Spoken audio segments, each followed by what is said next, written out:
Platforms ang isa sa mga pahayag ni Ramil Madriaga nang humarap sa pagdinig ng House Justice Committee sa reklamong impeachment laban kay Vice President Sara Duterte araw ng Martes, April 14.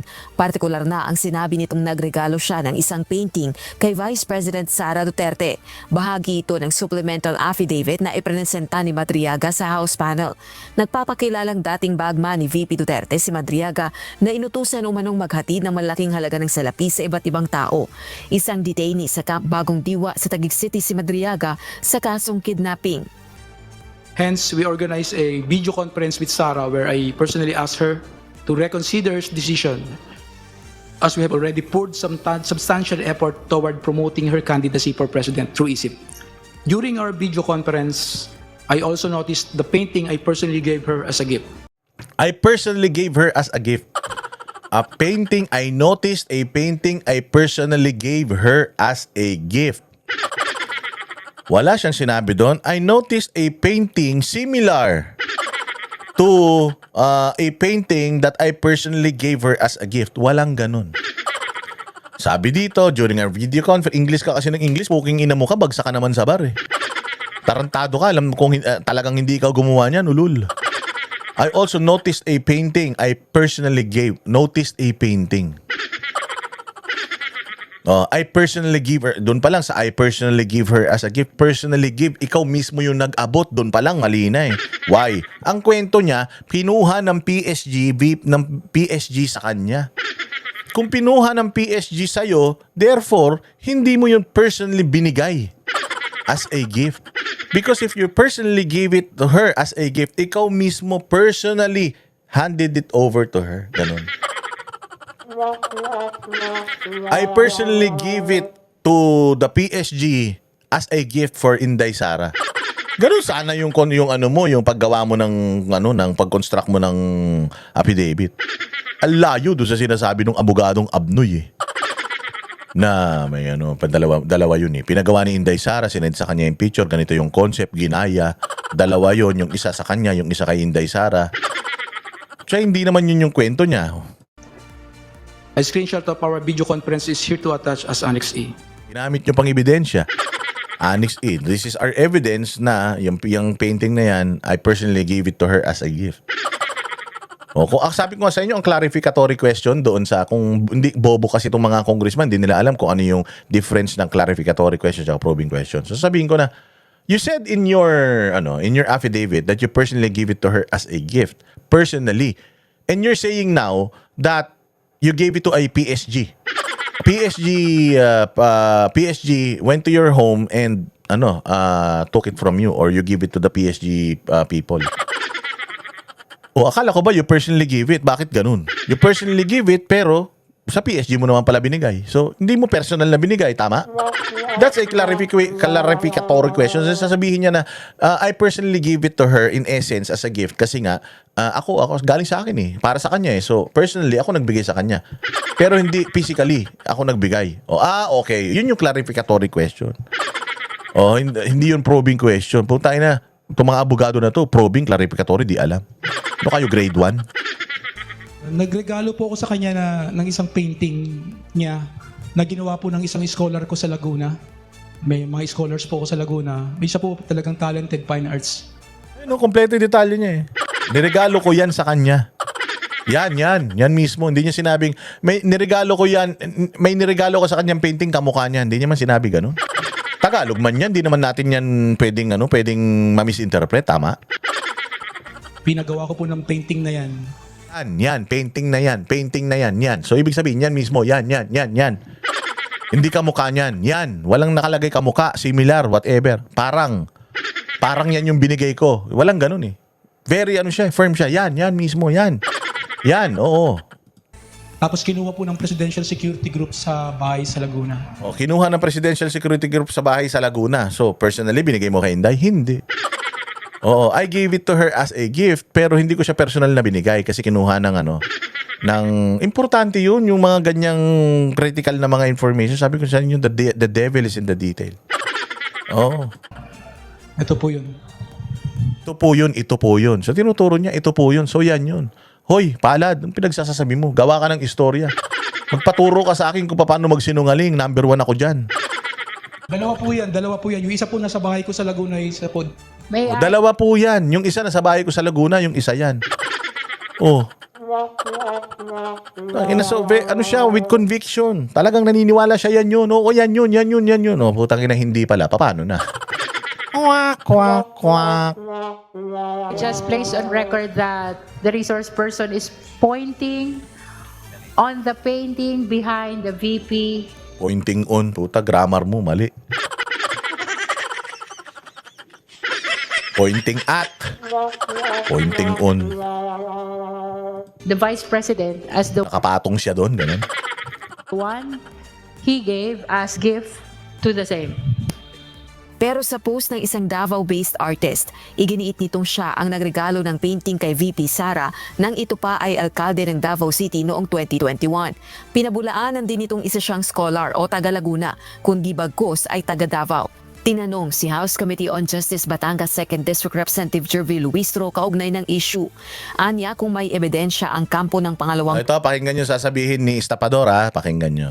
Pangulo, sa House panel dapat ito iprepresenta. How are we going to appreciate that counter evidence if it is not being presented before the Justice Committee? Bakit? Bakit ipipresenta sa inyo ni Inday Sara yon? Bakit? Korte ba kayo? Ha? Kayo ba ang magdidesisyon whether yung yung ebidensya ko is superior than his evidence? Kayo ba? No. In your capacity as an investigator, you will know right away if this person is telling a lie. Yun. Hindi ko kailangan ng ebidensya na galing kanino man para masabi ko kung totoo yun o hindi. Because again, yung lumabas na na yan, na patunay na yan, galing na mismo sa artist, ibig sabihin na nagsisinungaling yung resource person ninyo. If nagsisinungaling yung resource person ninyo, bakit pa kailangan pumunta ni Inday Sara dyan para i-debunk yung pagsisinungaling ng resource person ninyo? Oh.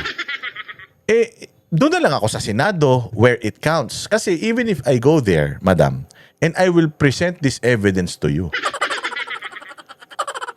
hindi naman mako-cross-examine ng mga abogado ko ang tarantadong Madriaga na yan dyan. So, what's the point na pupunta ako dyan? And isa pa, clarificatory questions lang naman yung pwede nyong ibato. Hindi naman kayo pwede mag-probing questions. So, kung pupunta ako dyan, ipapakita ko ito, matatanggal na ba si Madriaga?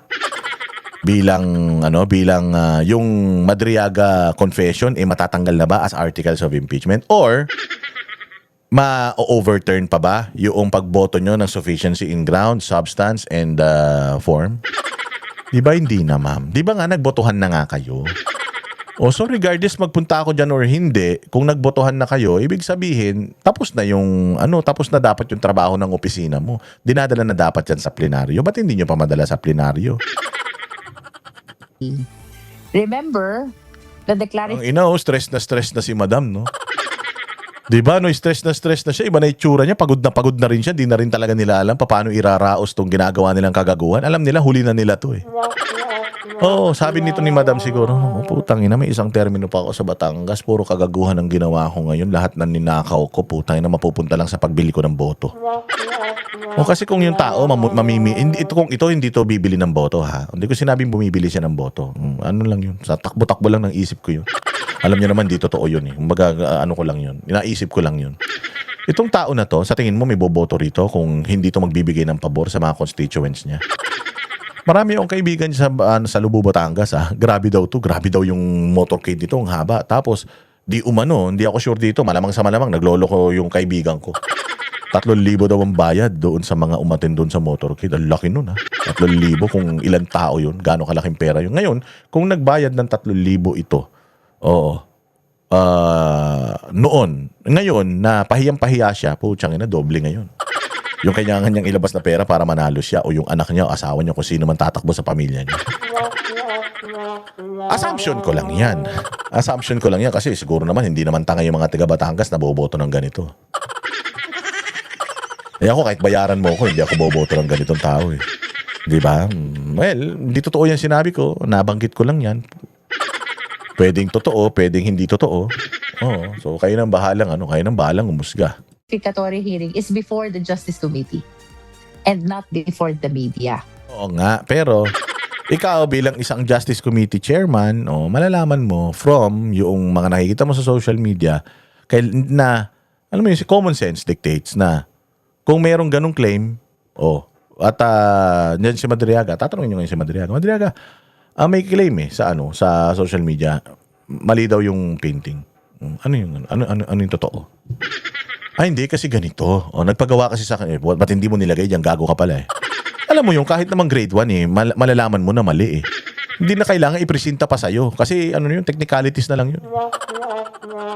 On your capacity, abogado ka, congresswoman ka, dapat alam mo eh. Alam mo kung reliable pa ba to o hindi. Hindi na kailangan pumunta dyan ni Inday Sara. Bakit ba kasi gusto niyo pumunta dyan si Inday Sara? Akala ko ba ayaw niyo sa kanya? Ba't gusto niyo siya makita? Magbabayad ka na ba ng utang mo? Sabihin mo sa kanya, Inday Sara, pumunta ka lang, magbabayad ako 8 million upfront. Pumunta ka lang, magbabayad ako sa utang ko. Kung sabihin mo gano'n, baka magpunta si Inday. Pupunta siya doon, makikita yung mukha mo, tapos babanatan mo siya ron, tapos may utang ka sa kanya, kapal naman ang mukha mo. So, I think regardless of the counter statement, counter proof, counter evidence, Ngayon, ganito. Tatanong kita, Loristro, bilang ikaw ang nag-fact-finding, probable cause, ikaw ang bigay ng probable cause dito sa kaso na to. Do you think if Madriaga goes to Senate, do you think they will not waste him? Bilang abogado, in your capacity as a lawyer, your capacity as a congresswoman, do you think with the evidence na yung statement ng artist ni Inday Sara nagbigay ng gift, do you think they will not use it in Senate? And you think if Inday Sara use it sa Senate, because that's wala nang choice si Inday Sara but to attend diyan sa Senado, if she presents it there, do you think do you think may pag-asa pa to si Madriaga paniwalaan ng mga senador, judges? In your capacity, sagutin mo yun. Because if you think na nagsasabi ng totoo si Madriaga, if you think na lulusot ito sa Senate, then go ahead, make my day. Dalhin nyo na yan sa Senate. Dalhin nyo na yan sa Senado para malaman na natin. Hindi kasi ipapakita ni Inday Sara yung mga ebidensya nila sa inyo. Ano kayo? Bali. Pag pinakita ni Inday Sara yung ebidensya na meron sila, di alam nyo na kung paano ika-counter yan. No way. Pero sila Inday Sara, alam na nila kung ano yung mga hawak nyong ebidensya laban sa kanila. Kahit yung sinasabi nyong COA findings, kailangan ng isoli yung pera, malaking bagay yun, hindi. Ano kayo? Kung si Inday Sara may COA findings na ganun, nag-a-appeal sila Inday Sara, ibig sabihin hindi sila pumapayag, mali kayo. Sabi ng COA, tama sila. Sabi ni Inday, mali kayo, tama kami. Sino magsasabi kung sinong mali at tama? Korte. Ngayon, kung ako si Inday, dahil inutos ng COA, isinoli ko yung pera, ibig sabihin, umamin ako na ninakaw ko yung pera na yun. Umamin ako na mali yung pagdi-disburse namin. Hindi kami aamin na mali yung ginawa namin kasi tama yung ginawa namin. At dahil tama yung ginawa namin, putangin na nyo, magkita tayo sa korte. Doon tayo maglabasan ng ebidensya and we will let the court decide whether itong COA na to ay nabayaran para i-reject yung aming mga appeal at yung aming liquidation. Ganun yun. Hindi ibig sabihin, mga bobo kasi yan. Sila Nico David, yung mga pukin ng mga vlogger na mga tanga, yung mga pilay na vlogger na yan. Bobo yung mga yan. The courts are there for a reason. Kaya ka nga magdidemanda sa korte. Kung halimbawa, nagpasa ang COA. Sabi ng COA, mali. Tapos nagpasa ng appeal. Sabi pa rin ng COA, mali. What is the next course of action? Isoli yung pera na yan. Pag sinoli ko yung pera na yan, that's admission. Admission of guilt kagad yun. Parang sila Alcantara, parang si Bryce Hernandez, nagsoli sila. Ibig sabihin, they are admitting na galing sa nakaw yung mga pinagsosoli nila, yung mga ni-restitute nila. Why will I restitute kung hindi ko nga inaamin na may kasalanan ako? Patunayan nyo muna na may kasalanan ako. Hindi kayo ang proper forum para mapatunayan na may kasalanan ako. Kasi pwedeng politically pressured kayo dahil administrasyon kayo So doon tayo sa korte mag-usap. The court will say if I'm guilty or not guilty. Pag sinabi ng korte na isoli ko, parang Supreme Court, sinabi ng Supreme Court, isoli ng national government yung perang kinuha nila sa PhilHealth. Ayun. Pag sinabi na ng korte, wala ka nang magagawa ron, no buts, no ifs. Nakita nila, talagang kinulimbat nyo yun. Ganun po yun, ha? Yung kayong mga bobong vlogger, ha? Na ang laking issue, laking pasabog, yung sa COA, tanga. Oo, kaya nga tayo may Supreme Court, nandiyan dyan yan for a reason. Kailangan i-utilize yan. Kung if you feel na hindi ka nakakuha ng hustisya dito, yan nga yung pinakamataas na korte sa Pilipinas. At kung ano yung desisyon ng pinakamataas na korte, that's final and executory. Ganun yun. So hindi pwedeng, Inday Sara, isoli mo na daw yung pera. Ba't ko isosoli? Hindi ko naman ninakaw yan. Pag sinoli ko yan, di inamin ko na ninakaw ko yan. Tanga yan. Bobo nyo. Is being posted in social media, if not properly presented before the Justice Committee, how will the Justice members consider the same? So babalik tayo dun sa it's best that they participate so that the Justice members can consider the evidence that they intend to present. Di na. They don't have to present evidence there. Oo, kasi klaro ang mandato ng Congress. You are only there to look for probable cause. If you feel like there is a probable cause, nagano na kayo nagbotohan na kayo. Oh, there's no need to present evidence there. Kasi pag nagpresenta ako ng ebidensya diyan, malalaman lang ng prosecution kung ano yung tinatago kong armas. No way. Ganyan din ang China, ang Russia, ang Iran, ang Israel. Itinatago nila yung mga pinakamalalakas nilang mga defense, yung pinakamalakas nilang mga armamentes. Kasi pag nilabas nila yan, di maglalabas yung kabila ng missile, ganun. Ganyan talaga sa gera. Kasi gera to itong kaso, parang gera yan. Naglalaban ng kayong dalawa. Wala nga lang kayong mga missile na nakakasakit, pero yung mga missile ninyo, yun yung mga ebidensya nyo. So kung ako, ipapakita ko na meron akong 100 missile, o di pinakita ko na kagad sa kanila kung gaano ako kahina o gaano ako kalakas. Di napaghandaan nila ako. So hindi ko yun gagawin sa inyo. Kaya nyo ako pinapupunta dyan para malaman nyo ano ba yung mga ebidensyang hawak ko. Neck nyo. Ito, Pacquiao, may regalo ko sa inyo. Ganun yun, ma'am. Sorry, hindi kami tanga. Hindi tanga si Inday Sara. 80% yung average weight niya. AWG ba tawag doon? HWA, ano yun? GWA, general weight average niya is 80%, take 1 lang. Baka ikaw, mamaya niyan, yung average mo nung pumasa ka ng bar, baka mamaya palakol yan. Sa kanya namang pahayag, tinawag ni VP Duterte si Madriaga na isang bagsak sa bar exams at kidnapping suspect. Iginiit nitong tinapos niya ang kanyang pag-aaral sa sariling paraan at hindi humingi ng special accommodation sa kaninumang professor. Hindi rin umano siya inireklamo kailanman dahil sa kawalang galang o karahasan sa ibang estudyante nang nasa School of Law pa ito para pabulaanan ang mga aligasyon ni Madriaga. Tinawag din ng Vice Presidente na mini-trial ang pagdinig ng House Justice Committee na nagpapakitaan niya ng tunay na asal ng ilan sa mga miyembro nito ng tila pag-abuso at katiwalian ang kayaan niyang gawin. Nabahiran din anya ang unang impeachment case laban sa kanya ng mga aligasyon ng panunuhol kung saan sangkot ang ilang miyembro ng Kamara at ganito rin umano ang ikalawang reklamong impeachment.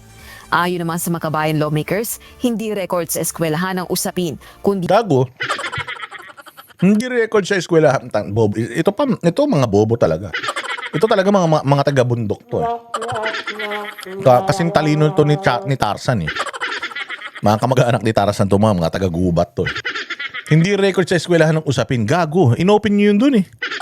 Pinayagan niyo si Madriaga na sabihin na bobo si Inday Sara dun . Tapos nung naglabas si Inday Sara na sagot, masasaktan kayo. Ang dapat ipaliwanag niya is 612.5 million pondo ng bayan. Nasaan ang liquidity? Wait lang.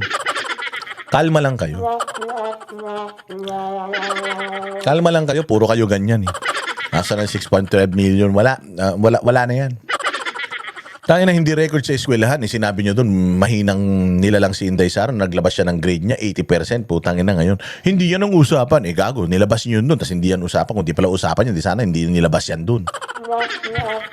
Mga bobo rin talaga to . ang 612.5 million pesos na pondo ng bayan ang dapat anilang ipaliwanag. Tinanong din ng mga ito, nasa ng liquidation, dokumento at malinaw na pananagutan sa bawat pisong kinuha sa kaba ng publiko. Samantala, inihayag naman ni Manila 3rd District Representative Joel Chua kung nagbotohan sila sa House Justice Committee noong April 14 kaugnay ng pagtukoy kung may probable cause o sapat na batayan ba para umusad ang proseso ng impeachment. Ang boto nito, kahapon, magbobotohan na kami. Ako personally, boboto ako for probable cause. Itinuturing ng kongresistang mabigat na ebidensya sa aligasyong maling paggamit ng confidential funds ng pangalawang Pangulo ang pinagtibay na disallowance ng Commission on Audit sa 73 million pesos na halaga ng confidential funds ng Office of the Vice President noong December 2022. Mga tulad dyan 76 million pa lang. 76. Asan yung 612 sinasabi nyo? 76 million lang. Total yung sinasabi ninyo. Sa 76 million lang merong issue, binubuo nyo na. May regalo ko sa inyo. Oh, eto oh. Fuck you. Ang ina nyo. Mga ulul. Gayun din ang findings ng National Bureau of Investigation Pati na yan. sa mga pirma sa National Bureau of Investigation, mga pirma.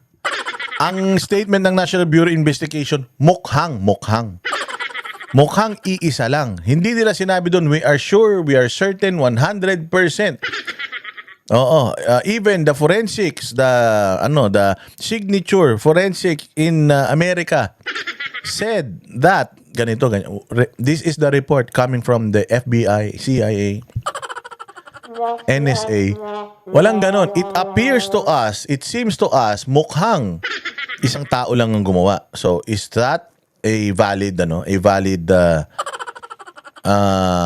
kumbaga verdict? No, it has to be proven guilty beyond reasonable doubt. Walang pag-aalinlangan. Kung ikaw mismo nag-aalinlangan pag ginamit mo yung parang, mukhang, sa tingin namin, pag ginamit mo yung mga yun, ibig sabihin, may doubt ka pa. Hindi ka 100% sure. Para kang safeguard na sabon. 99.9% ka lang, hindi ka 100%. Therefore, hindi siya papasok sun sa beyond reasonable doubt. Wala yun. Oh, so kabobohan na naman yan. Walang inuurungan.